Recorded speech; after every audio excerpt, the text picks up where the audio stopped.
Welcome to the Know Before You Go Travel Show, where we share all the latest travel tips, tricks, and insights to make your next vacation the best one yet. So sit back, relax, grab a cocktail, and enjoy the show with Penyak Travel's George Penyak and our senior travel consultant, Janet Penyak. What is up, everybody? Hey, everyone. Welcome back to another edition of the Know Before You Go Travel Show, and we've got a show for you today. Merry Christmas. Merry Christmas, everybody. Happy Hanukkah. Happy holidays. Whatever you may celebrate, happy holidays. Yeah, because you're probably listening to this around Christmas, and it is Christmas Eve. Yes, it's Christmas Eve. And I'm in the Christmas spirit, for sure. Yep, we're about to pack up and head out and go see some family. Go see family, yeah. We're pretty excited. Not going to be a huge gathering, but we're going to see some family, and it'll be good. I think everyone needs a really, really good Christmas. Yes. Like, everyone just needs to let go of 2020 and just have a great Christmas. Hey, I think you know what? Just bonus with it being Christmas Eve. There's only like 8 days left of 2020. I can't wait to put that in the rear view. I know, but hopefully, I think with this vaccine, 2021's looking very optimistic. I think, honestly, too, like, coming back to travel on it is by far the best time to book travel because the deals are still there. I think the vaccine's coming out. There's a lot of confidence in traveling next year, but the deals are still really low. But when that supply and demand swings, where now you have a lot of people booking, those prices are going to go up pretty quick. Yeah.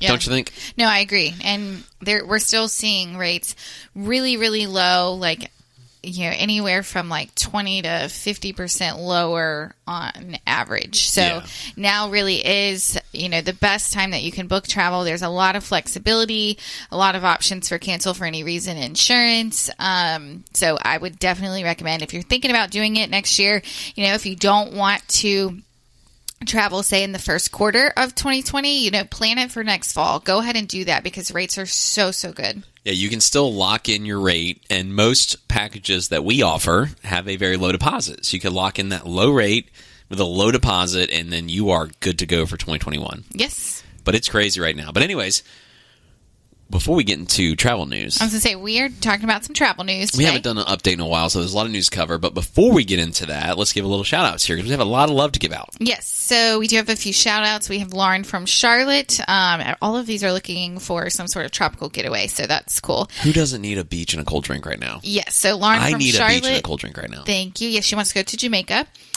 We've got Audra from Atlanta looking for Cabo, and Danielle from Kansas City looking for our anniversary trip. So thank you guys so much. If we can help anyone else, please feel free to reach out. We are a completely free service. Absolutely, yeah. So thank you so much to those reaching out. We love you guys, and that's the best way to support the show is just simply book a trip with us. We're zero fees.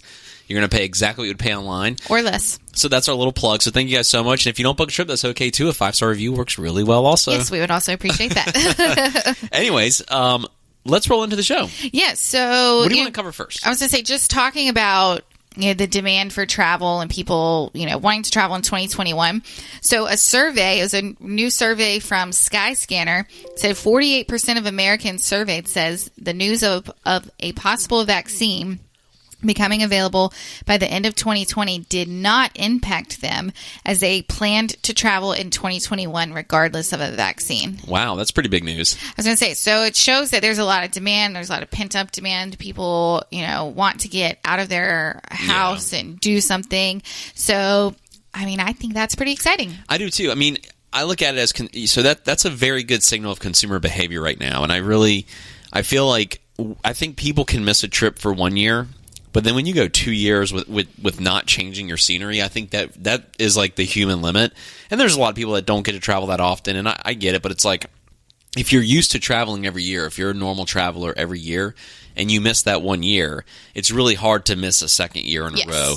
I think everyone needs to get away. I think there's a lot. That means there's a lot of optimism about where we're going to be with this whole pandemic thing this year or next year in 2021. Yes, no, I absolutely agree. Now, just speaking again on, optimism of traveling. So last Friday, TSA checkpoints across all nationwide airports screened 1.066 million travelers and then 1.07 million people on Saturday. That is the first instance since March, or since the beginning of the pandemic in March, that passenger counts have surpassed 1 million in 2 consecutive days. Yeah, I was going to say, I monitor that as well, and I was going to say that has to be the first since March that we have back-to-back days of million-plus travelers. So so that's exciting. And it says, the least busy day was April 14th when TSA processed only 87,534 passengers. That is Which insane. I know we've talked about that. That is insane when you really put that in perspective. No, I know. It's just like, holy crap. I cannot even imagine I guess it was similar to like the day we left for Unigo in June. I mean, the airports were like ghost towns. They were, yeah. But I still think it was a little more than that. 87,000 people. Gosh, that is low. That is so low. But I mean, that's where like nothing can survive with that little travel. Yeah. Like no airport business, no TSA agents. I mean, everything's halted. We were talking about it last night. We were having dinner with some friends. And this pandemic, when that happened, it kind of reminds you a little bit of like what travel was like during 9/11. Because you would look up in the sky after 9/11 where all planes were grounded and there's no planes. There's no, like you can almost look up almost anywhere and you're going to see at least a trail of a plane. Yeah. You see some instance of flying. No blue skies, everything. I mean, hardly any planes were moving. It was crazy. Yeah. It really was crazy. Yeah, no, that is crazy. Now, those last weekend's numbers, they are still significantly lower than last year by about 40%. Or it says that it was 40% of what it was last year. So holiday travel is expected to be down about 40%. Yeah. So, okay, that makes sense. I mean, what's funny is it's an increase from where we were for Thanksgiving travel. And again, I think this is another... Well, I've got the Thanksgiving numbers here. But I think, because I remember running the Thanksgiving numbers, and less people, I think they were down 50%. Yeah, it says so Americans during Thanksgiving traveled. There was 9.4 million passengers chose to fly over the Thanksgiving travel period, which was the Friday before Thanksgiving to the Sunday following the holiday. Gotcha. So in those, 10 days, then it was 9.4 million passengers flew. Yeah, and I think that was like less than half of what it was last year. Yeah, and then now Christmas travel's like only 40% down. Yeah, which is interesting because I think what people did is said, I'm not going to go home for both. Yeah. Like this is your pandemic, we're only going to home for one or the other. So that's why I think you're seeing more traveling right now for Christmas than they did for Thanksgiving. Yeah. Now, it did say that on November 29th, there was a pandemic-era record of 1.176 million passengers screened. Wow, okay. Yeah, which, based on how just the numbers from last weekend for screenings, we might beat that. Yeah. So, interesting. Yeah. Now, some other good news in terms of airlines. Delta and United have permanently eliminated change fees for their international. So they're following suit of American. American had eliminated them on all of their long haul flights, like from North and South America and the Caribbean and all of that. And Delta and United have also followed suit. Yeah, and and I think that's going to be... That's not changing, I think that there's going to be a lot of flexibility with airlines. They cannot charge a change fee anymore. I mean, it's... I think those days are gone because what's going to end up happening is but once we do get back to completely normal traveling, like day to day, I think none of the airlines will back down because this is a competitive advantage then. Right. See, Southwest did it and they got away with it because they were smaller hubs and, you kind of always had a connection with Southwest, so they could do it. Where if you wanted the direct flight to the major hubs, they're going to still, put you on the hook for the change fee. Yeah. Well, now you have Delta or United or American, one of the big three, that says, no, we're not doing that. That's a big competitive advantage. So I don't think any of them will drop it. Because if one drops it, but if one says, we're re-implementing that, it's going to be a huge disadvantage for that airline that does that tries to go back on it. I don't think that they will do that for quite some time. And I hope not because, $200 per ticket, I mean, that's a lot. If you have a family of 4 traveling, that's $800 to change a ticket. That's stupid. Yeah, they did very well off the change fees. And so I can understand maybe like $50, but I think $200 per person. I think that's stupid. And this has humbled the airline industry, this yes, pandemic. It definitely has. And it's going to benefit the consumer, which I think is a good thing. Yes. But I don't want the airlines to suffer. But I don't see the books, but I don't see how $200 a pop for change fees. Like, okay, come on, guys. Like, well, I'm sure they made a lot off those change fees. They did, yeah. Like billions, probably. Yeah. So. Now, also, Delta news, interesting. Delta has added 460 people to its no-fly list since April for refusing to wear a mask. Yeah, that's interesting news. You just got to comply with the... I was going to say, I don't like wearing a mask, but I mean... You got to do it. You got to do it especially on a plane. On the flights, You don't... Well, and if you don't want to do it, like, there are rules, so you know what's going to happen. You just have to abide by the rules. I don't understand that. Like it's going into a business. Like, businesses say, it says on the front door, you have to wear a mask. Just wear a mask. You know what I mean? Like, I don't. You have a lot of people that have strong opinions on mask or no mask or whatever. But I just think if you're flying, it's not worth getting kicked off the plane. No. Right? Like, to me, it's not. I mean, some people could feel stronger about it, I guess, because there's 40 people that feel stronger than me about it. 460. Oh, excuse me, 460. Yeah. But for me, I just want to get to my destination, especially if I'm on vacation. I'm wearing that mask so I can kick my feet up on the beach. Yes. Because at the resorts, when we travel, no one wears a mask, really, other than the staff. Right. Which is nice, because everyone's either had a test or, people are comfortable in that environment, so that's what you do. Which was so refreshing, by the way, to just kind of like feel that sense of normalcy. Oh, and to like just walk, like and when we're walking in the you see people's mouths. You're like, oh, I can understand what you're saying. Yeah, I can understand what you're saying. It's not like wah wah wah. Yeah, it's not muffled by a mask. It's like the teacher of the Peanuts. That's how we're all talking. Like wah wah wah. How are you? Wah wah wah. I'm great. Oh my gosh, it's so cheesy. So, in other airplane news, 2 passengers and a dog slid out of a moving plane at LaGuardia Airport. No, before you go travel tip, don't do that. Don't open the plane door and use the emergency slide and slide out. You don't want to do that. They were arrested. You will be arrested. You will probably not be able to fly on that airline again. And they claimed that they had PTSD. I don't know.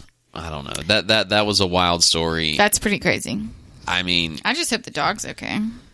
Yeah, they slid down the dog. I mean, can you imagine the whole airport would have shut down for a couple hours because now you have a dog on the runway that's probably terrified because those engines are so loud. Right. When you're next to an airplane like that, like we've traveled so much that in some of these like island destinations that we've been to, there's no like a plane bridge. There's no jet bridge where you walk on this little path to get you in the plane. You have to walk on the runway and walk up the stairs. Yeah. Kind of like you did way back in like the 80s and 90s. Yeah, like and in 70s. Grenada. Grenada, that's how it's like today. And those engines are very, very loud. Like extremely loud. I can't even imagine when you're actually taxiing and you do that. You're probably going to hurt yourself. Right. And then I did read too, like in that same news story, it happened in 2010 where a flight attendant for Frontier got so sick. It was like an argument they had with a passenger, and she was like, that was her quitting story. She quit. Yeah, she quit. And she deployed the slide and was like, peace out, I quit. Got into an argument with a passenger, and she was gone. I mean, you know what? That's a pretty epic way to quit. Yeah, that is wild though. That is so. Could you imagine like telling that story 10 years later? Yeah, after it's off your record. yeah. That's crazy. Can you imagine like reapplying for another? It's like I'm pretty sure she's unhireable. What happened at Frontier? It's like you don't want to know. Yeah. Now, some good news coming out of Disney World. After nearly a year-long closure, Walt Disney's Blizzard Beach Water Park is going to open back up on March 7th of 2021, and that literally is just shy of a year will be just shy of a year since they closed. So that's really good news. It's a water park, right? That. Yeah. Get that thing open. Yep. And then they also announced that 4 more of their resort hotels will begin reopening around that same time. The All-Star Movies Resort is scheduled to reopen on March 22nd. And then you have the Wilderness Lodge, Polynesian Village Resort, and the Beach Club Resort are going to follow that soon after. Very good. I like to see these places start to reopen because Disney's a huge brand. I mean, that's no secret, but they're suffering. You know what I mean? Like, they got hit just as bad as the airlines did with this pandemic. The one in California still hasn't opened up. Disneyland is still not open. I mean, the amount of people affected, and so, again, I'm not here to comment on the medical side of things and the repercussions of, the coronavirus from a medical standpoint. We're travel people, so I can't comment on, I'm not equipped to comment on that, but I can comment on the repercussions of the tourism industry pretty well, and Disney employs a lot of people. Yes. I mean, like, just take the employees alone they have in Disneyland. It's thousands and thousands, but what people don't think about often is the ripple effect of that is their vendors. Oh, yeah. Like, you have suppliers that supply candy to the stores, and you have vendors that do the heating and air work and all like everyone outside of that really relies on Disney for business. Yeah. They probably lost their biggest account. Disney was probably the biggest account for a lot of these smaller companies. Yeah, like food suppliers. Like, where do you think distributors? where do you think the popcorn comes from? Where do you think like the sodas come from? The cups, like, that is a huge account that just says, "Hey, we're not opening back up," and all these other companies planned on them being open. Yeah. So there's a massive ripple effect outside of just the people that were just impacted that work there. It's like all the companies that supply to Disney are now suffering too in some way, shape, or form. Yeah, no, it's that's terrible. crazy. So it's good to see them reopen. And then, by the way, the water park thing. I mean, again, I'm no doctor here, but it sounds. I mean, you're dousing yourself in chlorine. Yeah. I mean, there's worse places to be. I agree. Right? I don't know. Yeah, no, I definitely Sometimes agree. I'm too simple-minded. I'm just going to drink my ice drink here. There you go. Now, in some odd news, but got interesting. strange travel news. Well, it's just, I mean, like, how does this even happen? There was a flight in Nepal that landed at the wrong airport. They went in the complete opposite direction that they were supposed to and landed at a city that is 158 miles away. So they were supposed to go to, and I'm probably going to mispronounce this, but Janakpur in Nepal, but instead they landed at Pokhara.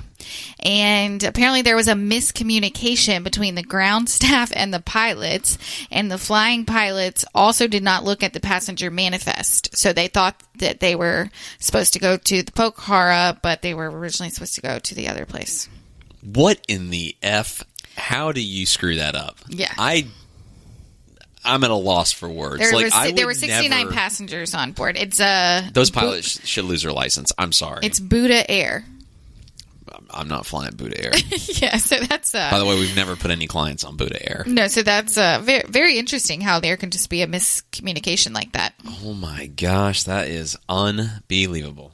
The craziest thing about that story is, like, where's air traffic control? Like, you have apparently there was also something with the flight number that changed last minute, so that also created a bunch of confusion. Oh my gosh, that is a cluster F. Because like air traffic control, like, I think it's required nowadays after that one plane that went missing back. What was that plane? Oh, that the one from like Malaysia. Or something. Malaysia Air. Ever since that happened, it was a requirement now that every plane had to have GPS tracking on it, like, all the time. Where not that long ago they didn't have that. Like, if you're not communicating with air traffic control, they don't have you on their radar. And so you could actually be in this dark space. That's what happened. That's how that plane disappeared. It was in between. That's crazy. They still haven't found that plane. They still haven't found it, and it was in between two towers. But they were so far away, they just had this dead zone.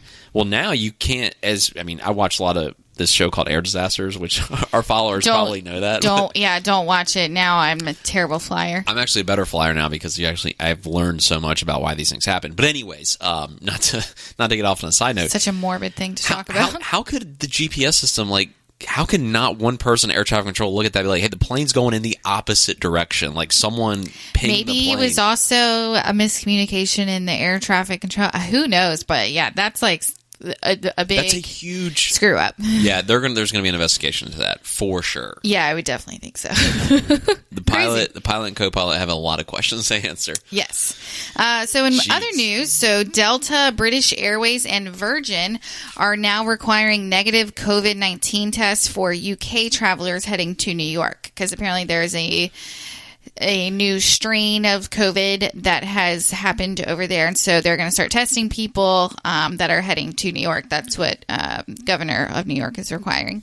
Now, in some cool news with Viking River Cruises and Viking Ocean Cruises. So Viking is planning an epic 28-country world cruise for 2022. And it's going to be on one of their new ships. The 2021-2022 world cruise itinerary sold out more than a year in advance of its departure date. Wow. And the chairman of Viking, they said that the world cruises continue to be one of our most sought after offerings.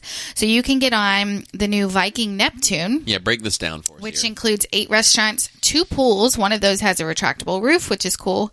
Prices for the full voyage start at $46,995. But that's a bucket list trip for me.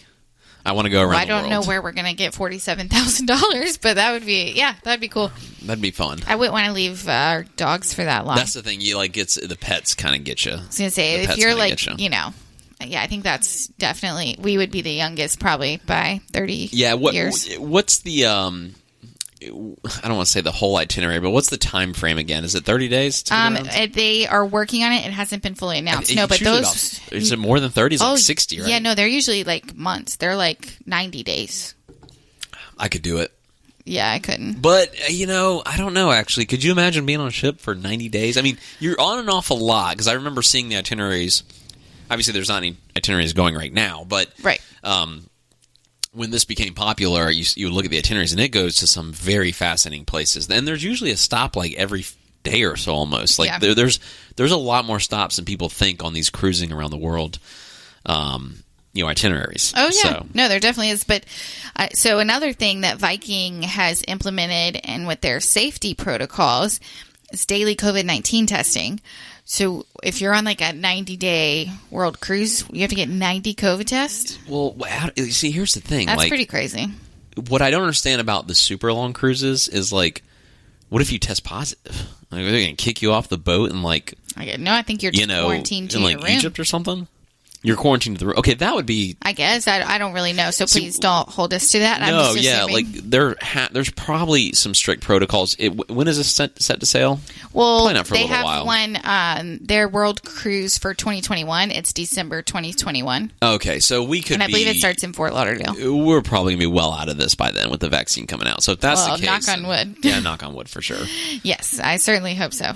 Knock on wood for those of you listening. I mean, it's like, don't jinx. We have listeners like all over the world, so I don't know if maybe that's like an American saying. Knock on wood. No, I'm thinking it's probably international. Oh, okay. I don't know. Good, safe to say in my book. Yeah. Knock on wood. So also a part of Viking's new safety protocols, so new filtration systems, which is fairly common right now, where the air filters and circulates the air like every 15 minutes. And then they are also going to have disinfecting robots. So I guess there's a robot that just goes around and disinfects stuff. A little R2-D2? That's pretty cool. Another really cool thing that Viking is coming out with. So they just announced that they are building a 386 passenger cruise ship for the Mississippi River. Okay, they broke that news a little while ago. They weren't saying like what they were doing with the boat. Right. That's pretty cool. Yeah. So it's going to be in 2022. It's going to, it will be sailing by 2022. The ship is going to be named the Viking Mississippi, and it will sail between New Orleans and St. Paul, Minnesota. That is so cool. That is so cool. Yeah, that I might really be like something that. We have to. I wonder how long that would take. And there are actual Mississippi River cruises that you can do with American Queen Steamboat Company is one of them. Yeah, and I think American Cruise Lines also has them, but they're smaller. Yeah, they're small. They're a little bit smaller. Yeah, they're definitely smaller than that. But that's really cool. And I don't know of any that actually do Minnesota down to New Orleans. Yeah. Oh, is it Minnesota to New Orleans? You end in New Orleans? That's what it's saying. Yeah. That's the and then I assume it'll, that's the one way voyage, and then or you could start in New Orleans or start in Minnesota. Probably get back and forth. Yeah. Yeah. makes sense. So that's really interesting. Now, sticking on cruises. How long would that take, by the way? About 7 days, probably? I don't know. The ones Depending from on stops. Memphis to New Orleans are 7 days. So I would really? Yeah, It's so going I to would be a lot longer than. I was going to say it's probably going to be like 10 to 14 days, I would 14 think. days, okay. Yeah. So sticking with cruises, so Waterways, which they are a river cruise company, they have 25 ships, and all of them are available for a charter river cruise. So they are putting this out there. So if you have, a group of people that want to go and you feel safer with just, those people, you can charter one of their ships for starting at $365,000. That's it? Yeah, so that starts with the 28 passenger ship all the way up to the 190 guest ship. Obviously, the 190 guest ship is going to be a lot more expensive than $365,000. Oh, so it starts at $365,000. Starts at $365,000. So if you want to buy a second house or go on a cruise, there's your choice. Yeah, there you go. Oh my goodness. But if you have let's just say 20, it says 28 passengers, so you divvy that up. I was going to say you divvy that up, and it's about $12,000 a pop. Yeah, so that's probably what you would pay for a super. 12 to 15,000 a pop. So 365,000. We're getting the calculator out here. So it's about 13,000 a person. Yeah. But it's actually, when you put it that way, it's actually not that bad. I mean, yeah. I could see. I see companies doing that. I see companies paying that and taking their employees or something. Yeah, that's interesting. Yeah. Unless you want to do it. No, we can't afford that. Put it on the Amex. Yeah, there we go. So in other news, one of the world's most active volcanoes erupted again on Sunday night. And one in Europe, right? No. I thought it was one in Italy that erupted. No, in Hawaii. Okay, there was one in Italy that erupted. Oh, was there? Yeah, and it wasn't Mount Vesuvius, obviously. Oh, I haven't heard of that one yet. But Kilauea is the name of the volcano. It last erupted in May of 2018 and destroyed about 700 homes. And it started to erupt this past Sunday night around 9:30. So, interesting news coming out of Hawaii. Hopefully everyone's safe there. Yes. You never know what those things could be. I couldn't imagine living near a volcano and it erupting. I mean, that's scary. Now, Royal Air Maroc has confirmed that as of February 11th, they're going to reinstate their routes between Morocco and the UK. So, Gatwick and Marrakesh is going to happen 4 times weekly, and then Gatwick to, I'm going to mispronounce this, Agadir 3 times a week, and then Manchester to Agadir twice a week. So, Morocco to the UK and back, those flights are going to be reinstated in February. Very cool. Yep. That's good news. Thailand has officially reopened their borders to international travelers.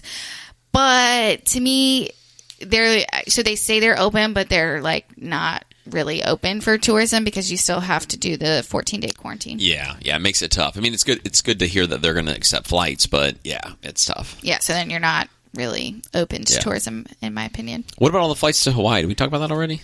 Oh, yes, actually, big news. Yeah, I was going to say, that's the biggest news of the... Big news this week. American Airlines has announced a nonstop flight from Charlotte to Honolulu that is coming in May. And they're adding routes, right? They're adding... And then, yes, they have been adding routes to Mexico.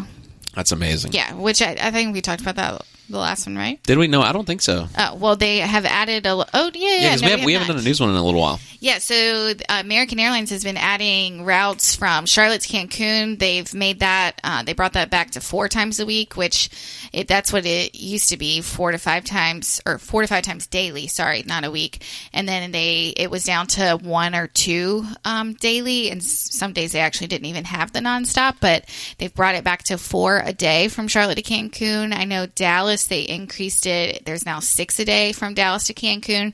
There's a lot of demand for Cancun right now, and I have a lot of travelers. I have some there right now. A lot of people going over the holiday.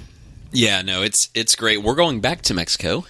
We are. That has officially been booked, so we can talk about it now. Yeah, finally got it booked. We're going to LeBlanc. We're going back to LeBlanc, but yes, the one in Cabo. Because the one in Cancun blew us away, and if you want to know more information on the LeBlanc Cancun, just go hop over to, was it our last podcast or the one before that? It was a few before that. Yeah, but go back and check out that one because we were so impressed with it. We're like, we have to go check out the one in Cabo now. Which I have toured the one in Cabo. You've been there, I haven't. Yes, and it is absolutely beautiful, but I've not stayed there. So we are going to stay there for 5 nights. We're actually going with some friends of ours. Yeah, we're bringing some friends. It'll be good. Yes, so that will be a lot of fun. They can, like, hold the camera while we're getting all the content. Oh, they'll be like our videographers. Yeah, exactly. We're cheap labor. There we go. Now, all right. In some other really exciting news, this is my last one for the day. I just thought this was super cool. What is it? So, George and I are in our 30s, which, growing up in the late 80s and 90s, a big thing that we played a lot was like Mario Kart and Nintendo. Super Mario World, on Nintendo. So, Universal Studios Japan is going to be holding its grand opening on February 4th for the first Super Nintendo World. We need to go to that. Yes, the attraction will feature Mario Kart and Yoshi-themed rides, as well as restaurants, shops, and other experiences that can only be found at Universal Studios Japan.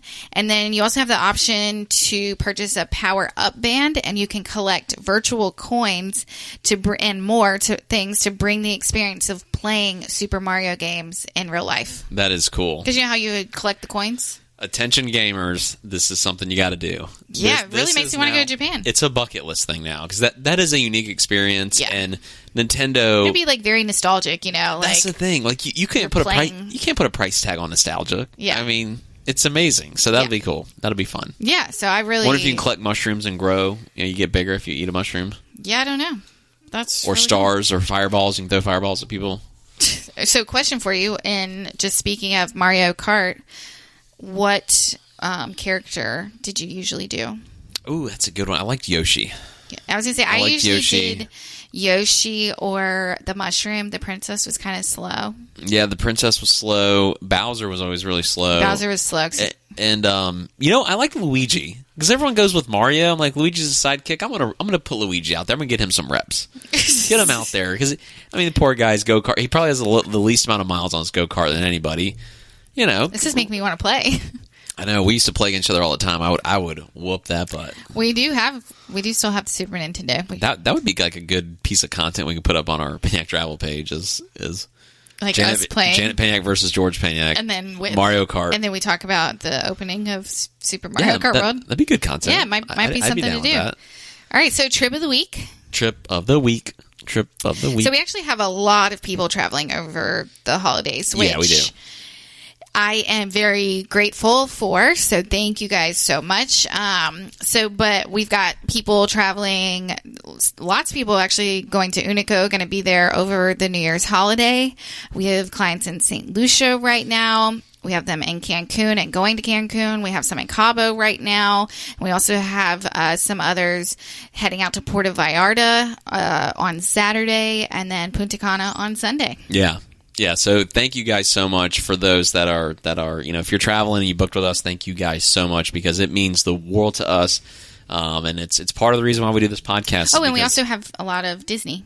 We do have a lot of Disney as well. So yeah, shout out to Disney. But yes, sorry, I didn't mean to interrupt you. Yeah, we do this podcast, and we put our best content out there, and if you book with us, we love it. So thank you guys so much, and you will definitely get a shout out if you book with us. So yes. All right, are you ready for question of the day?